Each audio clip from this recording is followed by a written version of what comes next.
does he have now? So the action is like separating what from the larger quantity, separating it, taking a smaller quantity out, and then having a result. This would be a result unknown, separate problems. Mikhail has 12 t-shirts. He gives some shirts. Remember, that sounds, we don't know how many, but he gives some to his brother Elron. Now he has 9 left. How many t-shirts did Mikhail give Elron? That's our change unknown. So we know he started with an amount. We don't know how many's in the change, but he was left with 9. So that comes back to that one-to-one correspondence of comparing to get my change unknown. And again, this one is the hardest of the 3. Mikhail has some t-shirts. He gives 3 to his brother. Now he has 9. How many did he have to begin with? So this one becomes where you actually have to add the result and the change to get the start.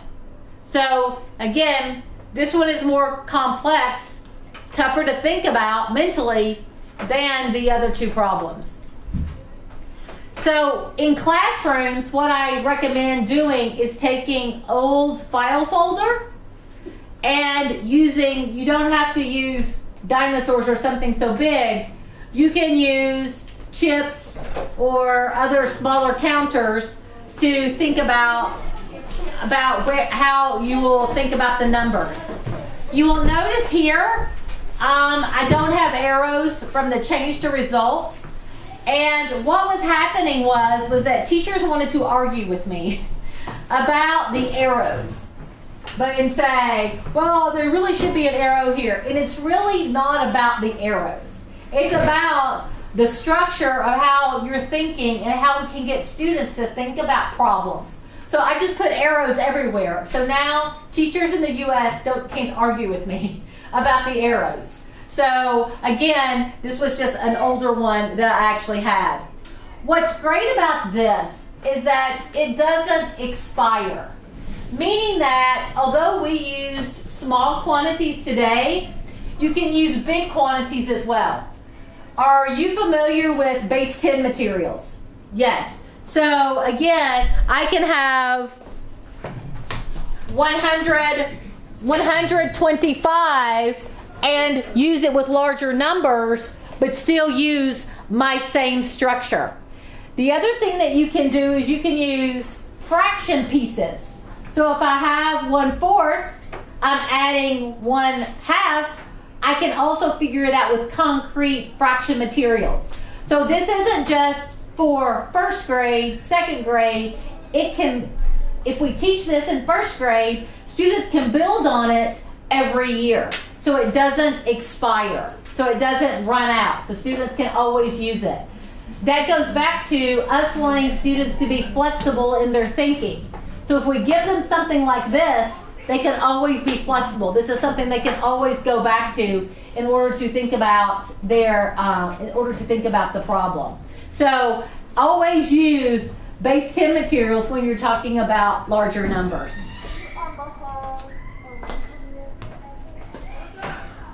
So the other structure, so if you'll flip over to the other side, these are slightly different.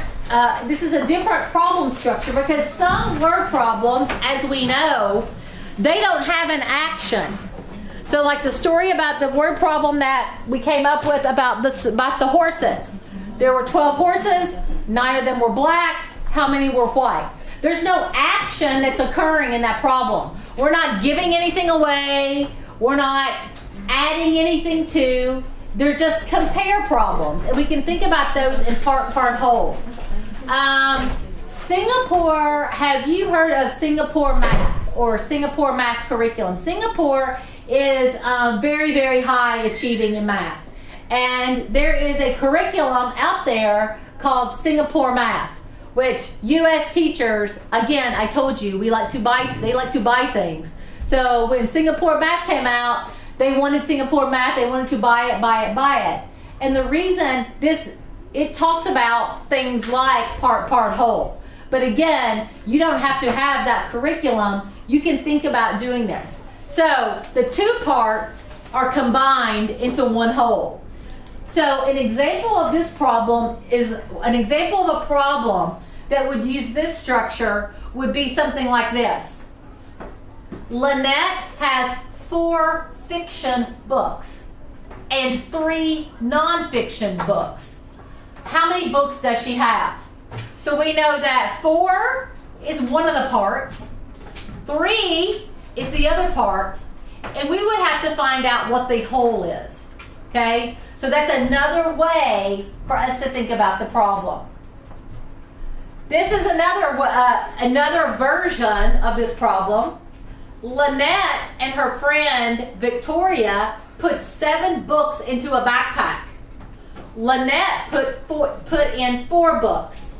How many books did Victoria put in the backpack? So we know that 7 is the whole. We know that 4 is one of the parts, and we would have to figure out the other part. So again, another way of thinking about a different type of problem. So what we want to focus on is telling students, which structure do I use with which problem? If it's a join or a separate, I want to use this problem structure. If there's no action that's occurring, I want to use another problem structure. Where does this model lead? And this is going to look very algebraic to you, right? Because this leads on into like middle school and high school, where we know that B and Q make up Y. And we know that Y equals B plus Q, or Q plus B, right? So that's a property of addition. Y minus Q gives us B, Y minus B gives us Q, or Y is greater than B by the number Q.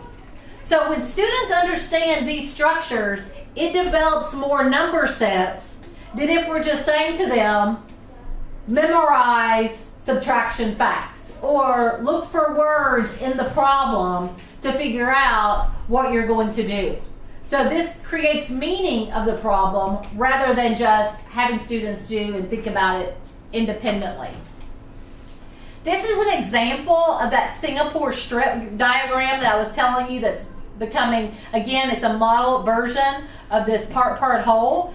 So if Mary, the only difference in this Singapore strip diagram as opposed to the structure that you have, it's just more proportional, right? So if Mary made 686 biscuits, she sold some of them. I don't know how many. 388. Yeah, did she? If 298 were left over, what an overachiever, right? 298 were left over, how many were here? So it's another way for us to think about the problem. So let's talk a little bit about the keyword myth and about why we shouldn't talk about keywords. Keywords do not develop any sense making or support making the meaning of the problem.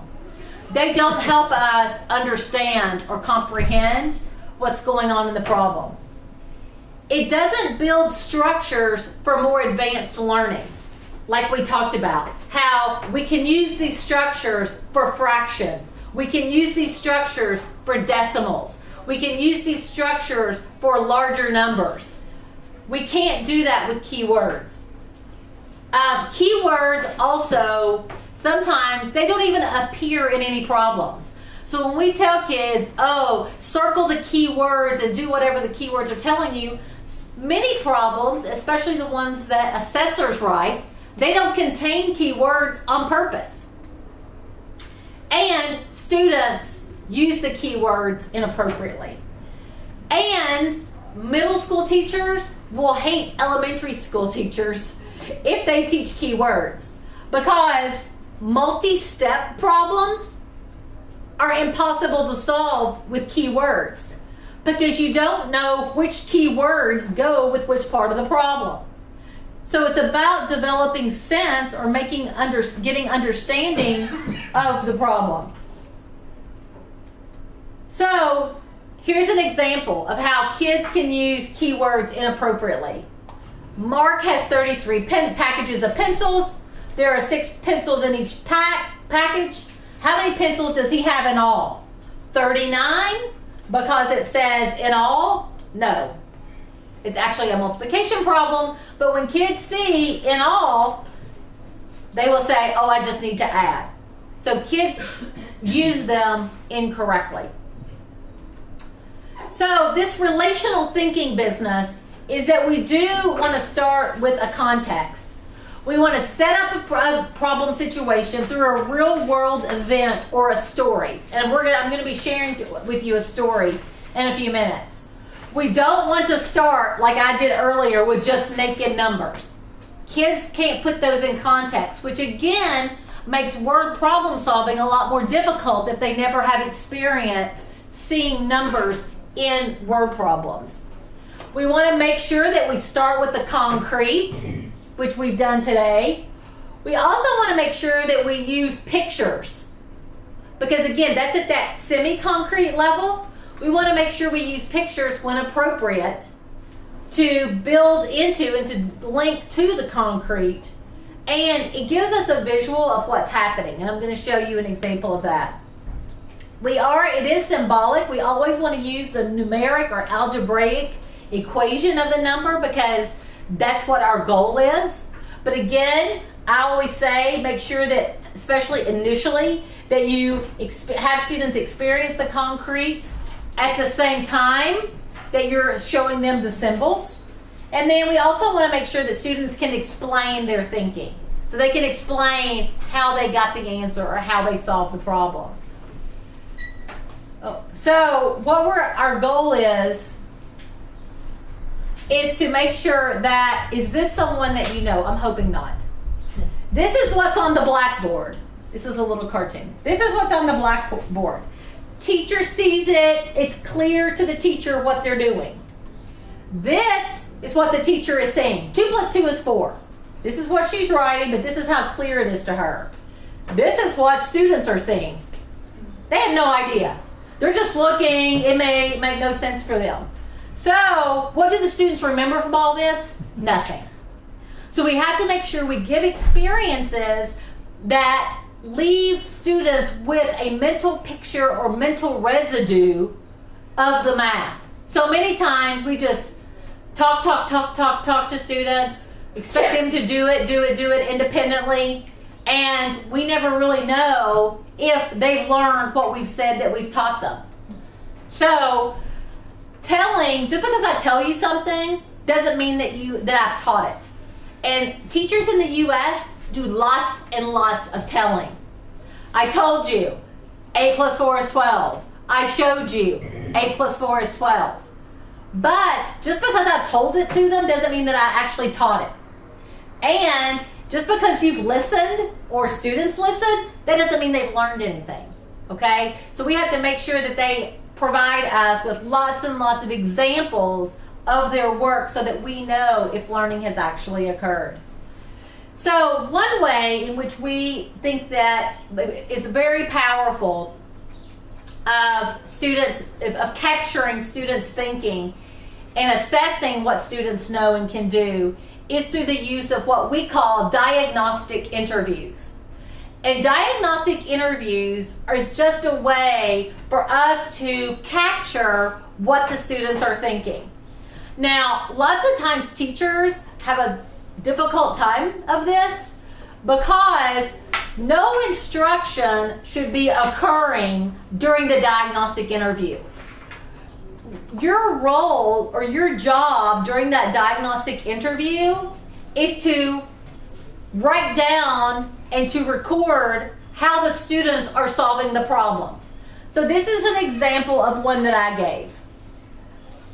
First of all, the teacher told me before I went in to work with her that this student was missing lots of addition problems. She says addition problems are really hard for him.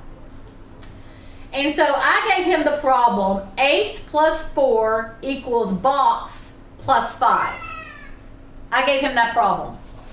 He wrote down 12. Okay? So was it really a problem about him not understanding addition at all? No. It was about, he didn't really know about the equal sign. He didn't know that this must balance with this. He didn't know that. And so when I ask him, oh, okay, so this is what we actually did with the student. There's nothing that I would recommend that you buy except for if you're teaching the equal sign or equality. I think every teacher needs a number balance. A number balance, and again, this is like conceptual understanding about the equal sign. Amazon, are you familiar with Amazon? $20 US on Amazon. Best purchase ever for classroom teacher. So again, because what I can do is, what I ended up doing with him was I said, okay, you have said, I put this in my suitcase. I wish I could have one for everyone to experience it. But what we said was, we're going to put a weight on 8 and an 8 on 4. And then you said I needed a weight on 12, which is 10 and 2, right? And you have another 5 there. Does that balance? I'll hold it up gently. Does that balance at all? No, of course not. So we can say, remember the equal sign, and sometimes with some kids, I'll take a Post-it note and I'll put an equal sign right here, like right there, so that they understand that this is what this means. This is about an equation. It's about equality. Whatever happens over here also happens over here. So if I start with 8 and 4, then I can think about, well, I know 5 is a constant, so let's put a weight on 5. And then let's think about what else makes sense for me to try over here. Now, sometimes it's guess and test, right? So some kid might think, well, I think you should try 2. Doesn't work. Well, let's try 3. Doesn't work. Let's try 7. And it balances. So this is a conceptual understanding of the equal sign. You can also do a more difficult problem. Like, let's do a multiplication problem, because this also works for multiplication. Okay, so let's do 2 times 4, 2 multiplied by 4 equals 8, right? So what this really means, actually let's do 4 times 2 equals 8. Well, what multiplication really is it's about equal groups, right? So equal groups. So if I have 2 groups, how many weights would I need? 2 groups of 4. I'm going to put that right here. And I said that does that equal 8? I can check my answer. And I can also use it for multiplication. When you start this in like first grade, of this about the equal sign, algebra makes so much sense to kids. It's amazing. They're like, oh, we get it. But how did I learn algebra? Whatever you do to this side, you have to do it to this side. It wasn't about the concept of equality. It wasn't about the equal sign at all. So the one thing that I did ask that particular, and I've just got some pictures here to show you, but the number balance is really critical if you're in elementary school. So here's just another way of me showing that of 8 and 4, 5 and something, 5 and 7, it definitely equals. Then you can have 4 and 9, 5 and 4 and 9, same thing. So the student said to me, when I said to him, let's go back for a second. When I said to him, what about this 5? What are you going to do with that? Because that's still part of the number sentence or the equation. He goes, oh, you add that later. You add that later? Okay. But what ended up happening was when I looked at the teacher, these were some of the things that she was writing on the board. She would write things like, well, 8 plus 4 is 12. And if we add 5 later, then we get 17. And if we add 5 after that, we get 22. That's not the way we write equations. But can you see where the child would have that misconception that you do add the 5 later, because he has seen these equations be all strung together. So instead, we worked with a teacher in teaching, well, if you have a plus 4 equals 12 and you add 5 later, it's a separate equation. You can't string them all together. And then you would add another separate equation for 17, add 5. Because the equal sign is all about this being an equivalent amount as this, being the equivalent amount of this, and so forth. So again, not good content knowledge from teachers in US when they do this. So let's relate this back to what we've already learned about the equal sign, about the operational and relational definition. Students, and sometimes this happens, students mistakenly see the equal sign as a signal that says something they must do, right? 8 add 4 equals. I need to do that. It does something. It's an action. They do not see it as a relational symbol. So we have to ask ourselves, are students acquiring appropriate understanding of the equal sign when you ask them to explain your answer? Because some of our elementary students will say, oh, the equal sign, it tells me, give me the answer. Sometimes, and my son who's in 1st grade did this, they had this as he had to say if this equation was true or false.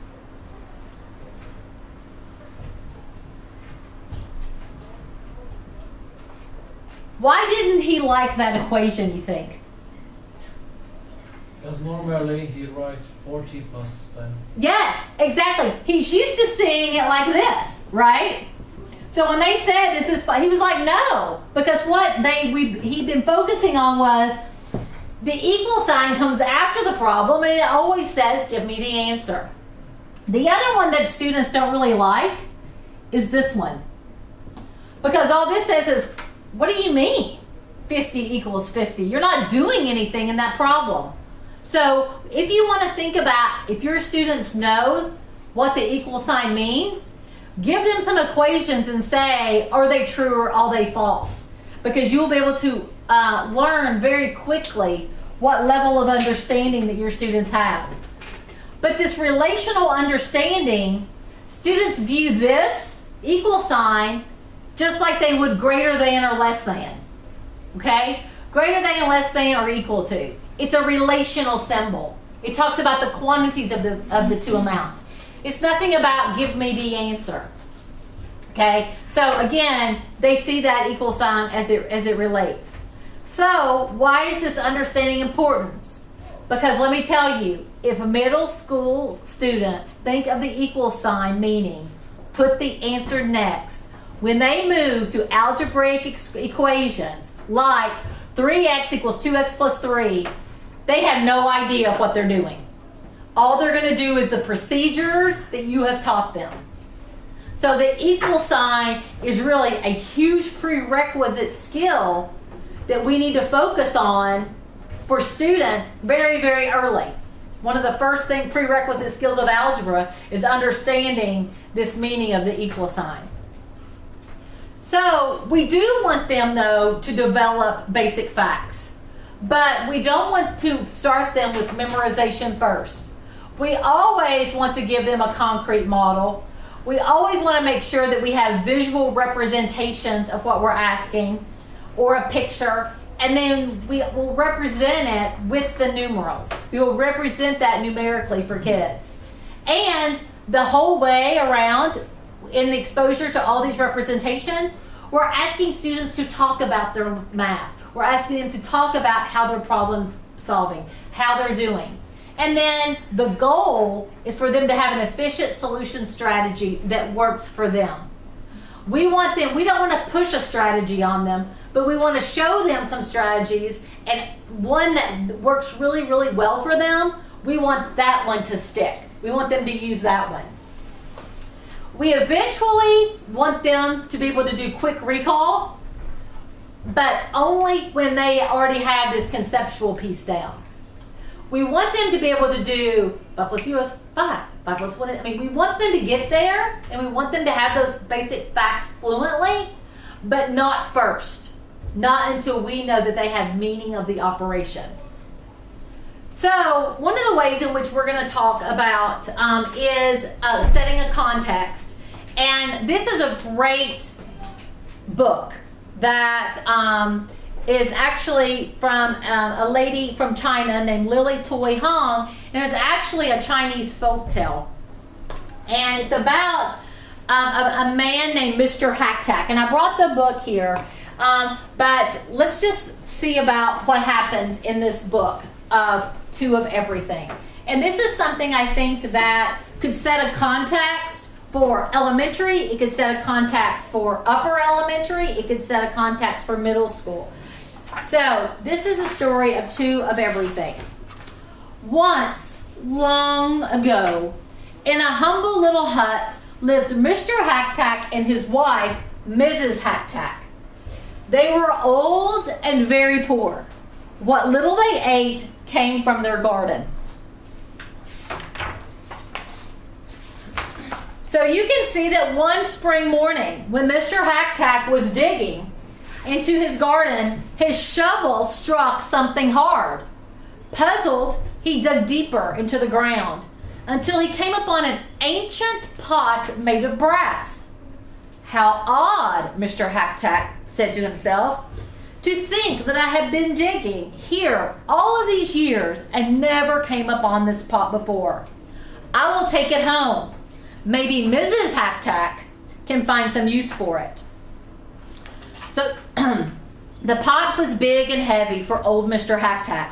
As he stumbled along and he was carrying it back to his hut or his house, his wife greeted him and she said, "Dear husband, what a strange pot you have." Mr. Hacktack explained how he found the pot. "I wonder what we can do with it," said Mrs. Hacktack. "It looks too large to cook in and too small to bathe in." So, as Mrs. Hacktack, this is a very attractive picture, by the way, of Mrs. Hacktack. As Mrs. Hacktack leans into the pot, she has a hairpin that falls into the pot. So she reaches in to pull up her hairpin, and 2 hairpins come out. She said, "Look, I've pulled out 2 hairpins, exactly alike." Sure enough, they were identical. So, Mr. Hacktack got very, very excited. "Let's put my winter coat in." He throws in the winter coat, out comes 2 winter coats. So, by the end of the evening that day, they were very, very tired because they decided to throw in gold coins, right? So they had thrown in the coins, it came out, more came out, so they fall asleep, exhausted from throwing in all the coins. And then the morning came, and they went to the market, and they bought lots of fruits, lots of vegetables, and they came back in, and what happened was Mrs. Hacktack accidentally falls into the pot. So there's 2 Mrs. Hacktacks. So you should read the book to find out, because big problems start when there's 2 Mrs. Hacktacks and 1 Mr. Hacktack. Okay? But you can see that this would be great in teaching the concept of doubling. And what we do is we start off, and I literally have made a pot on the back of a piece of paper. And I will say to students, wow, what if, and I'm just going to use I could just use these dinosaurs. What if 1 dinosaur goes in? How many do you think would come out? 2 dinosaurs. What if 3 dinosaurs go in? Can we predict how many will come out? 6. Okay? Then for older kids, I can move to more, that's at the concrete level. For older kids, to where I'm doing this numerically. So 2 comes in, what comes out? 3 goes in, what comes out? And then we can get really tricky. What if X goes into my pot? What would come out? 2X, right? So what we have here is a function machine where students have to figure out the rule, because your pot can be any pot. It can be a times 3, a times 4, a times 5.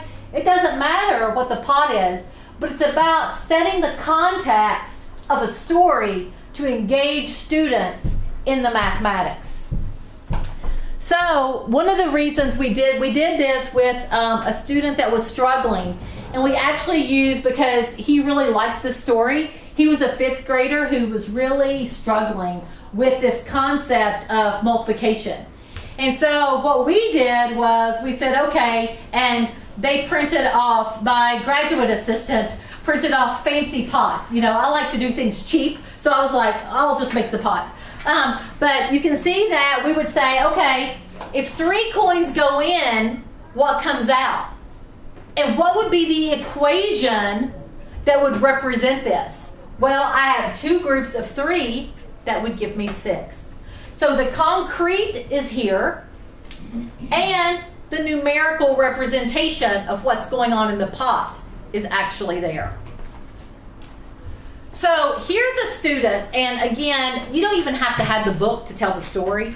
And this is one of my colleagues, and this is a student that's in the 4th grade, and he is in special education.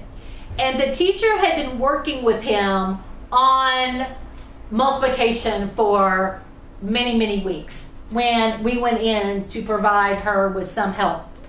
And so you can see down here is a pot that actually we made while we were there. And he had been working with cookies, you know, like paper cookies that we had his teacher had just cut out cookies to use as a manipulative, as a material to talk about multiplication. And so what he's doing is that we've been working with him for a while about what is multiplication, what is this times 2 pot, and so forth. And actually what we've said to him, which is a very powerful thing to say to students, is you give me a problem to solve. Because oftentimes students who struggle, they never have the opportunity to be a teacher. You know, I mean, like all of us at home, probably when we were growing up, we loved to play teacher, we loved to play school, we liked to make up math problems. We were all playing teacher way before we were teachers, right? Well, students who struggle, they don't get that opportunity often. So we had said to him, you be the teacher and you give us a problem. So let's see what happens. Now the classroom, because we're like filming it, the classroom is kind of noisy. So hopefully you can hear what happens.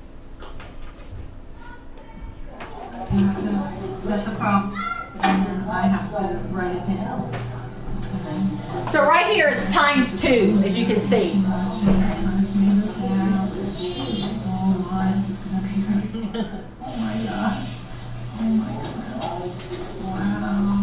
Oh my goodness. All right. So I think I see 7. I see 7. He's falling in. Now what am I supposed to think about as I'm writing this? What do I? Oh, okay. So I'm still in my times 2 because it's a doubling pot. Now I'm going to write my equal sign. Now I have to figure out how many I'm going to have. Holy mackerel. Let me see. This is a big pot full of cookies, isn't it? All right. So now I have to do this, and you have to tell me if I'm doing the right thing.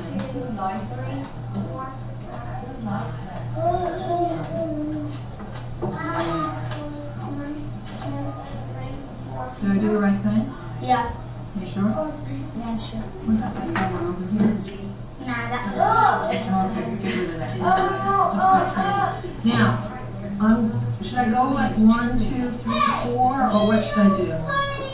2, Okay. 4, 6. Go ahead. You got it the last time. 8. Yes, sir. 9. Let's think again. 2. 10. Oh. Okay. Let's try again. 2, 4, 6, 8. 10. and now we have to get this.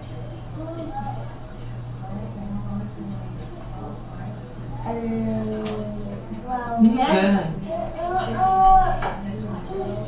14.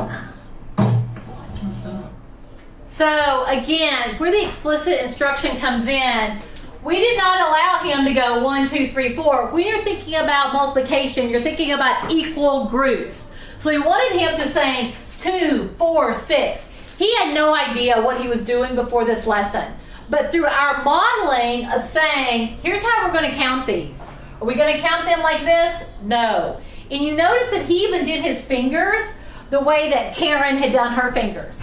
So 2, 4, 6. So he went home that day with a whole list of multiplication problems that were times 2, right? Because that's where we want to go with. We want to start with multiplication with, if kids can skip count by 2, that's where we would want to begin. If kids can skip count by 5, that's where we will want to start. So we knew that he could skip count by 2. He showed us some evidence of that. So we built on his strength. We built and we looked at where he was and then looked at our instruction after that. Okay, so that's where we started. So let's think about this. This is an example of times 4, or grade 4 times 2 problems. Sophie wrote the following equation. 14 equals 7 times 2, 12 equals 6 times 2, 10 equals 5 times 2, 8 equals 4 times 2. She said something to us. She said, I noticed something. What do you think she noticed just by writing these multiplication facts down? What do you think? What's one thing that she may have noticed?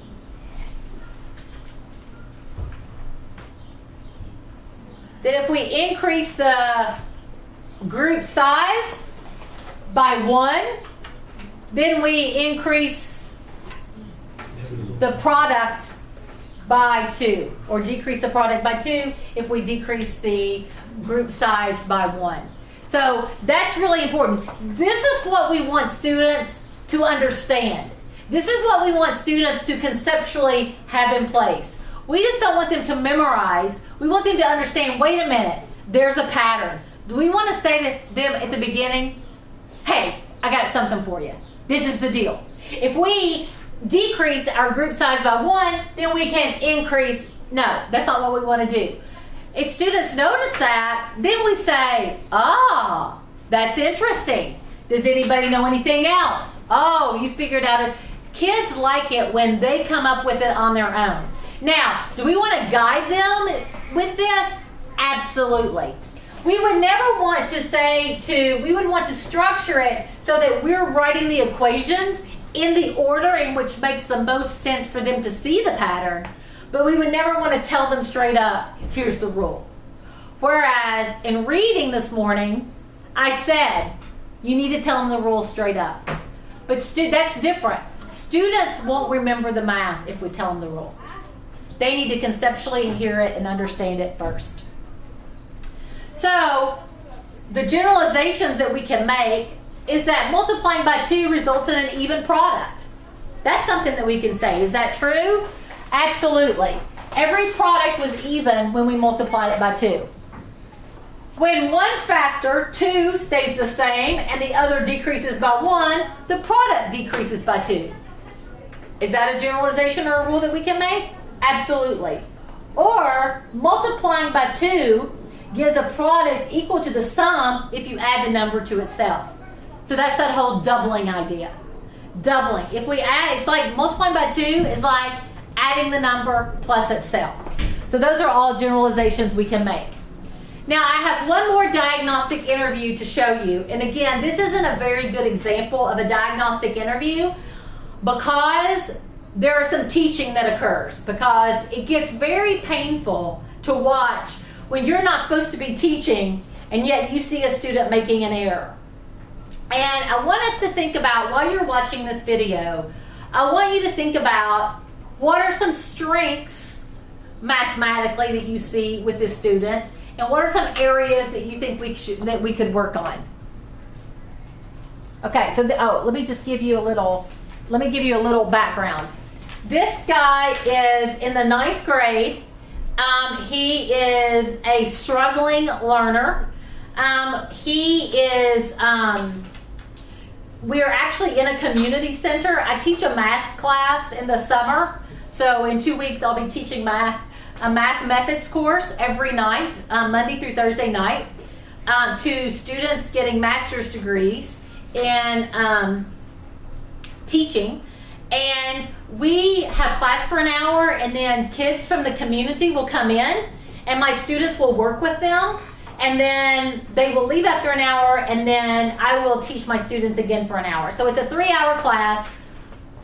I deliver content the first hour. Students come in. My students work with the neighborhood kids, and then we have class for an hour. And this is in a very low-income part of Louisville of where this is taking place. So what we've asked Ronnie to do, and this is something that we did notice, is that we've asked him to set up an array. Does that make sense? Array? A-R-R-A-Y. It's where he has 5 counters here and 9 to represent multiplication. So an array of 5 times 9. And he is setting that up. And we've said to him, what's the answer? Okay? So let's see what he comes up with. And I want you to think about the strengths of what he knows, and then what maybe we need to work on.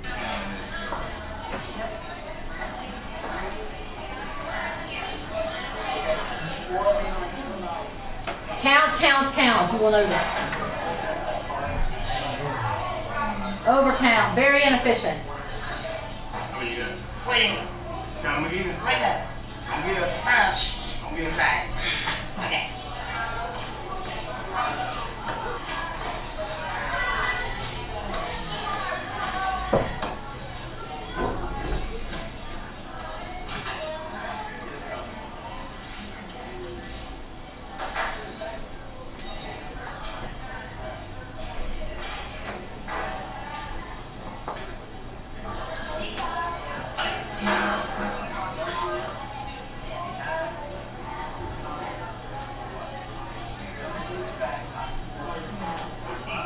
Right on it. Leave them in place. And then I want to show him something too. Okay. So this is my colleague who says, Back the way you have it. step away, I'm intervening. Just gonna step the way you had it. Let's just see.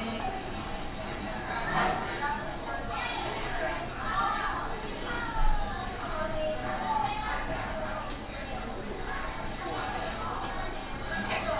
Now, is this row here right the same as this row? Is it the same as this row? Okay. How much is in this one row here? Could you just count that one row? I'm going to cover up the rest. Count just that one row for me. How many are in this row? 5. Yes, great. Now, if there are 5 in that row, there's how many in this row? It's the same, you said. No. Okay, 10. Then how many here? 20, How many? Let's think. 5, 10. 15, 20, 25, 30, 35, 40, 45. We were very excited. It's like 5, 10, 15. Yeah, like he was. That's right. You're counting by 5. Right. So she hates it when I show that, because she does get so excited. But that's an example of explicit instruction. Ronnie needed someone to show him the structure of the problem, because this counting, overcounting, couldn't keep track of where he was very inefficient for him, and he kept getting the wrong answer. Right? So what she did was set up the structure. So we noticed that. What were some of Ronnie's strengths? What were some of his strengths? What do you think some of Ronnie's strengths were? Could add 5. Yeah, he could skip count. He could skip count by 5. Was he relating skip counting to multiplication? No. That had to be directly taught to him. Okay? When we're doing 5, 10, that's like multiplication. We even had it set up like an array in which we would represent multiplication. Okay? What else could he do? Notice that when she said, how many are in this row? And he goes, 5. She was really excited, because what we anticipated was that he was going to count every single one of those. And when he didn't count every single one, and he knew that was 5 by recognizing it, we knew he could skip count at that point. We knew he could skip count. So what we did was we worked on 5s for a while.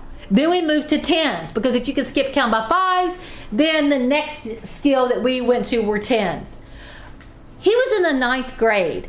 He had been introduced to multiplication for many, many years. And teachers had relied on 5 times 9 is 45. What's 5 times 9? They had relied on that so much. He never remembered it. So by giving him materials and forcing him to set up and structure that problem, we think it helped. We think that showed him there's more than one way to solve that problem.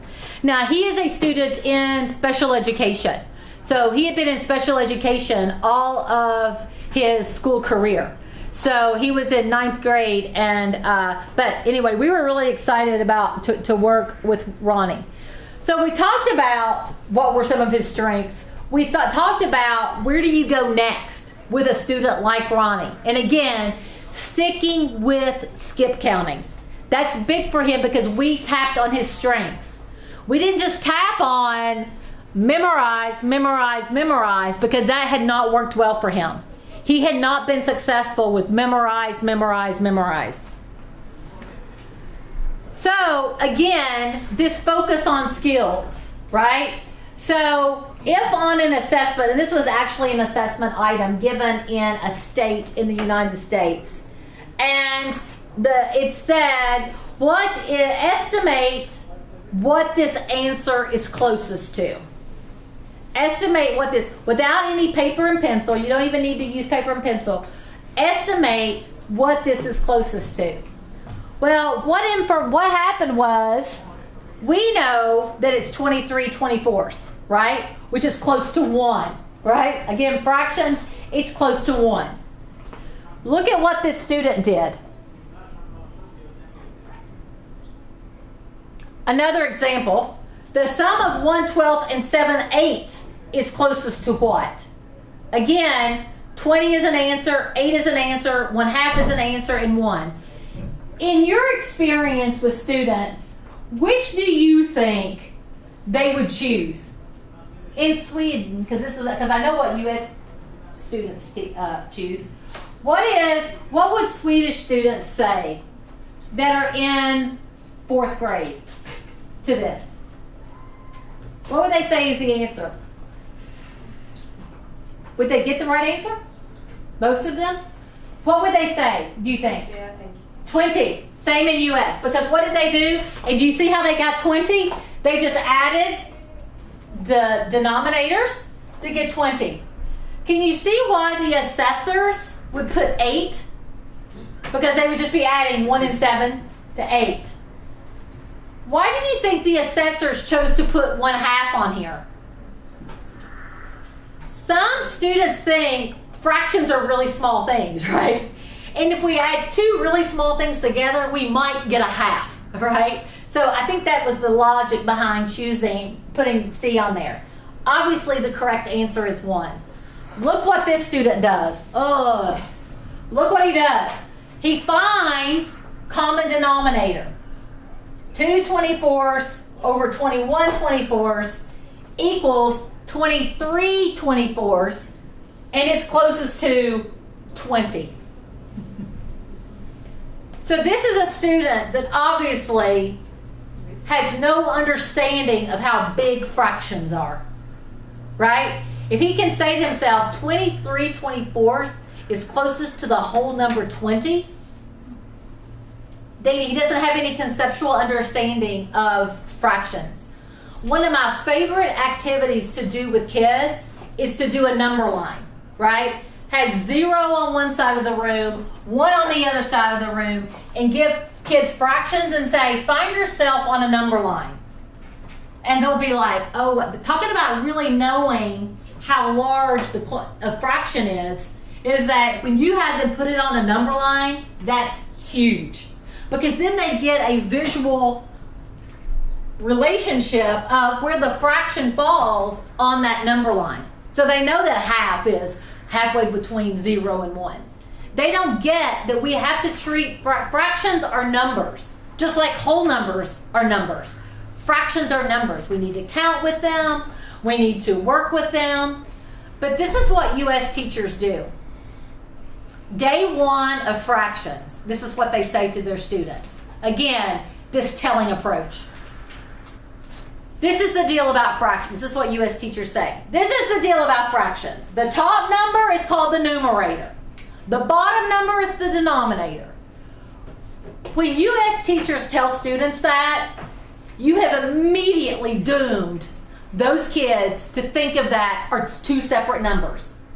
It's not two separate numbers at all. It's one number. A fraction is a number. So no wonder in the US we get an assessment item like this and we get a kid saying it's closest to 20. And and you know what? They knew the algorithm, right? They knew the algorithm of how to get the answer. But obviously it was incorrect.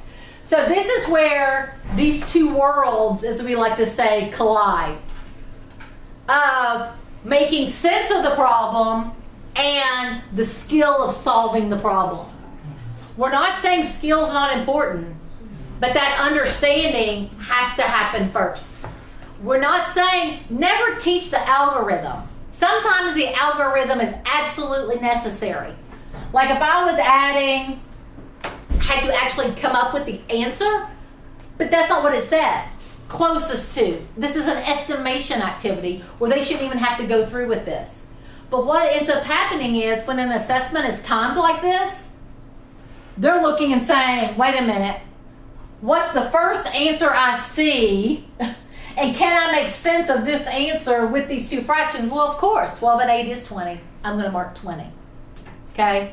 So even they have to understand the concepts of fractions. So again, the procedural understanding is where the student can perform a computation or an algorithm by following a series of prescribed steps. They don't know how to do it unless it's a prescribed step. They don't understand it, they can just do it. So I have a question, and I promised my colleague in those videos I would find out while I was in Sweden. So if you were going, how were you taught to solve this? I mean, how were you taught to solve that when you were in elementary school? I promised my colleague that I would ask this.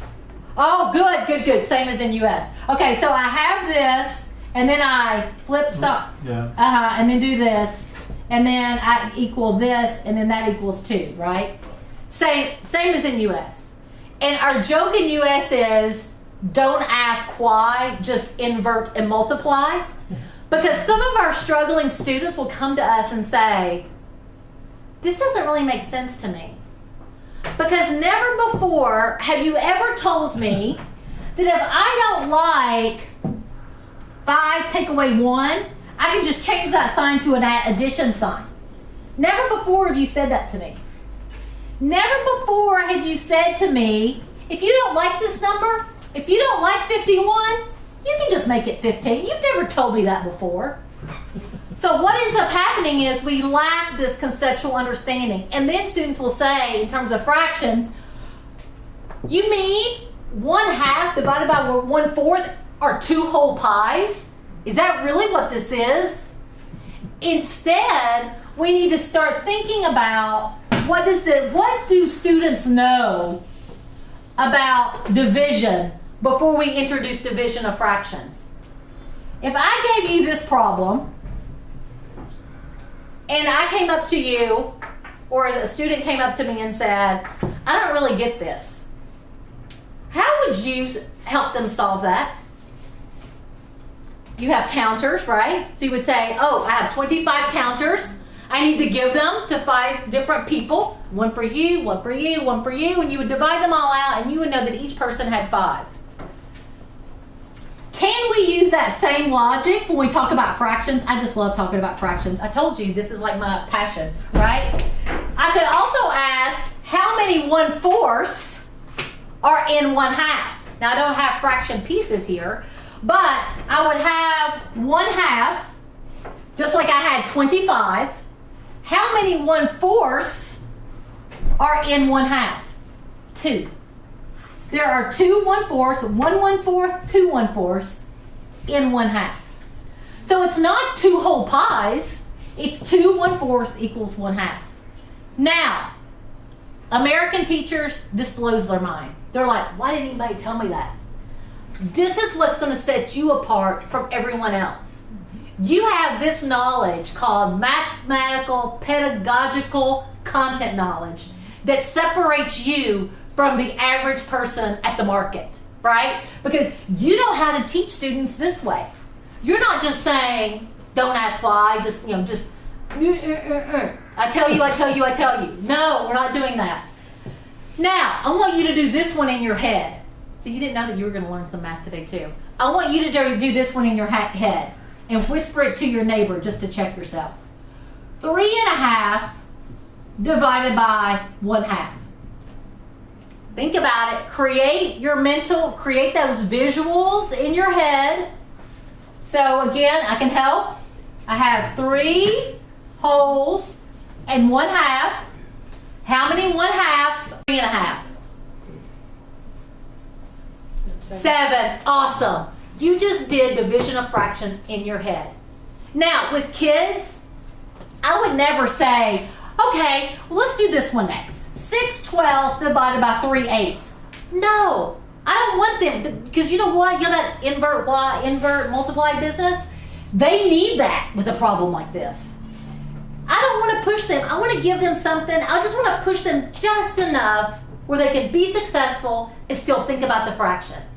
This is where I chose, and they were able to do it.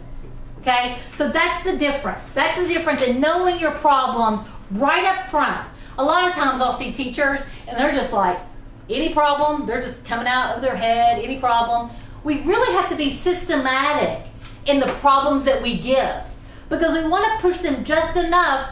But remember, this linked to your prior knowledge that we just did. This linked to the model I just showed you.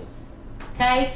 That's what makes this so great, is that we linked it to prior knowledge, and then we built on it from there.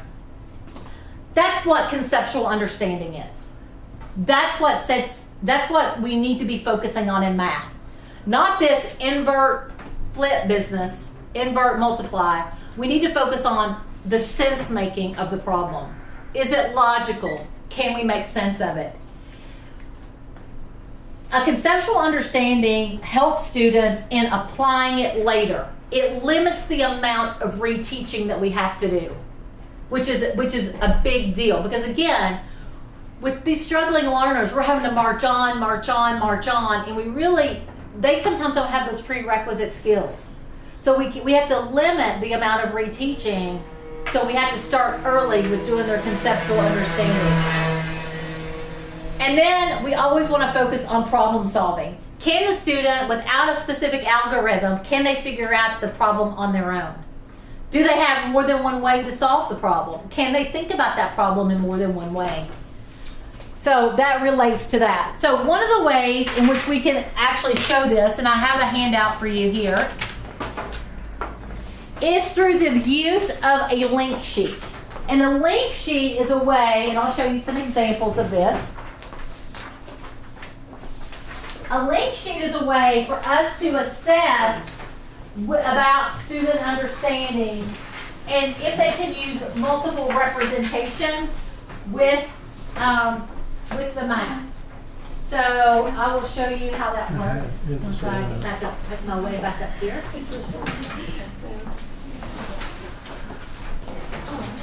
Okay, so you will see that this is slightly different. This is actually a little bit different. The link sheet that I gave you says mathematical example here, which is, and then you can write equation right next to that. Sorry. You can write that. A story problem or a context is our next box. The next box is a model, picture, or illustration. That's that semi-concrete. For some kids, they might actually want to use materials here. And then your explanation of the operation. So can you describe your thinking? So in this example, I gave this student 5 plus 8 equals 13. Now you would think, Wow, why did you give her that? Because if you think about it, the story problem is actually the easiest for some kids. Because all they're doing is thinking about, well, 5 and 8, but for them to have to come up with a story that relates to this equation can be very difficult for some of our kids, especially for those that struggle. So she said there were 5 birds on the feeder, then 8 more birds flew to the feeder. How many birds are on the feeder now? That was her story that matched this equation, and it works. I had her model it, so she had 5 here, 8 here. So she actually modeled it correctly mathematically. And then I asked her to explain her thinking. And this is something that she verbally told me, and I just wrote it down because this was with a kindergarten student. First, I had 5 birds. Then I needed to combine them with 8 more birds. I added, so altogether I have 13 birds. So conceptually, she really gets addition, right? If you can have a student, if you give the student this sheet and then they can mathematically complete all those boxes, you can pretty much be sure that they have a good conceptual understanding of the skill. Because when they can create a word problem, or you know what, you can give them a model or an illustration, and they have to come up with the equation, or they have to come up with the word problem, and they have to describe their thinking. So you can have only complete one, and I would do it with different kids, or you can use it with different kids. Some kids, you might want to give them the word problem, they have to come up with the equation. Some kids, you might want to give the explanation to see if they can work backwards to figure out what they did. But this assesses all those levels of understanding that we're trying to get at with students. Any questions about the link sheet? I just thought it's something I think good for teachers to do, because sometimes you think your kids really know something, and then it comes time for tests and you're like, just like that teacher from Vermont that I showed you that example. She thought her kids knew fractions, and he still put that 23 24s was closest to 20. And she said, I thought that he had it. Well, she thought that he had it because he could do the algorithm.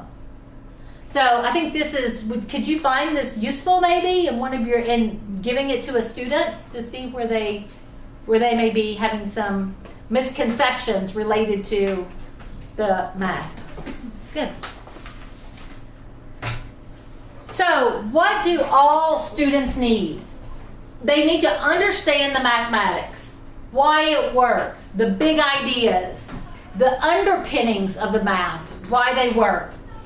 They need to do computation and processes with automaticity or fluency, but we can't start there. And then they need to apply the mathematics in different contexts. So they need to be able to see it in different ways, in different situations. So through children's literature, through models with dinosaurs, through a balance, they need to see it in multiple contexts and in different ways. So we really do have a shift in thinking about mathematics. And from the teacher talking and doing to students talking and doing. Being more student-centered in our math instruction. Using keywords to teach students understanding with mathematical communication. Now, not using keywords, but using keywords to promote student understanding. We want to learn rules and algorithms to struggling with rich, high-quality problems. So we want to move away from learning those algorithms to teaching, and we want students to, I know this is kind of a oxymoron, we want students to appropriately struggle. Because what happens in math is that students will look at the problem, I don't know how to do this. Raise their hand, and teacher come over and says, let me help you. Let me help you. Okay? Get away, I will help you. And the teacher, I've seen some teachers will actually take the pencil and model out and show the student, and the student hasn't done the math. So as a teacher, think about putting the responsibility back on the students. Explain your thinking. What's your next step? Why did you do that? And lead them through and scaffold it through the problem rather than getting in rescue mode of doing that. So we want to move toward problem solving, and I think we've done that today. Using pairs, small groups of kids to talk about the math and to explain their thinking. Discussing the solution processes. So as I had you do, how did you solve this problem? Where did you put the start? Where did you put? We all discussed it. We had different approaches. They all worked. We want to make sure that we interact with the teacher who facilitates with questions that explicitly identifies the important information. So like the example of multiplication, we don't want to say, here's the rule. We want students to notice the pattern. We want students to come up with the rule, and then we can say, wow, that's really cool. Wonder if that works all the time. So we want to facilitate that, not just tell. And we do want to provide opportunities for students to practice. Not in worksheet after worksheet after worksheet. Like I say to teachers, I would rather have 5 problems solved 2 different ways than 10 problems solved one way. We want students, again, to promote that flexibility of students' thinking. So we want to have students develop images and representation in story context to understand the behaviors of the operations, like you did. We want to give them a context, a story, and then have them actually do the operation. We want to link to the big and long-lasting ideas. We want to avoid the use of poorly understood rules and procedures. We want to avoid invert and multiply. We want to avoid that because that has no sense making. Why that algorithm works, I'm not sure. Some famous mathematician somewhere can probably explain it. But that's not what students are going to understand. That's not what's going to promote their understanding of fractions. And we want to engage in the doing of mathematics. That's what we did today. We did some mathematics. That's what you want students to do. We want them to be highly engaged in doing the mathematics. For students with disabilities and for students who struggle, we want to give them choices like we showed in the video. Giving them choices and capitalizing on their strengths.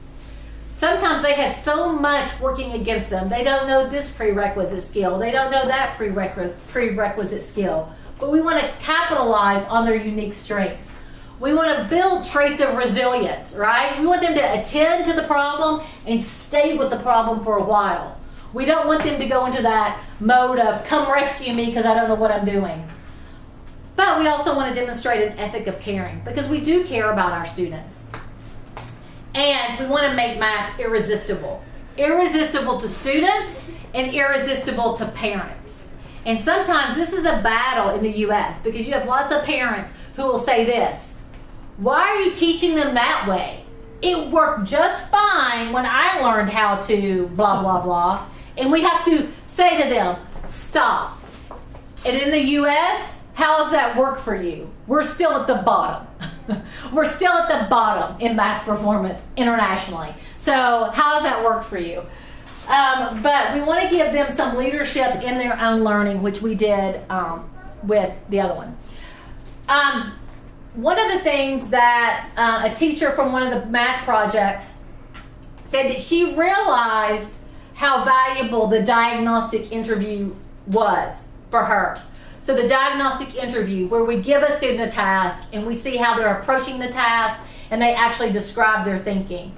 Because this awareness of how her children were thinking about it helped her decide what did they know versus what she thought they knew. Because sometimes it's very different. We think they know it because they can perform the algorithm. But when in actuality they can't do it conceptually because they get the wrong answer on the assessment. I mean, that's when I sit down and review assessment information, they're like, man, we went over that and over that. How did they miss that? We went over it and over it. Either number one, they may have forgotten it, or they may not have seen it in that particular context. So, my concluding thought after my day here is that we expect that the very best doctors in the world will treat the most grievously ill patients. So the sickliest patients, that's who the very best doctors. Like in the U.S., we have, when some people get sick, they will want to go to the big research hospitals where they have cutting edge treatments and spend lots of money getting the very best care. It should really be no different in education. Great teachers like you guys have the skills to help the students who struggle the most. So I hope you learned something today about math instruction and about helping students who struggle learn math in a more productive way that they will remember. So thank you.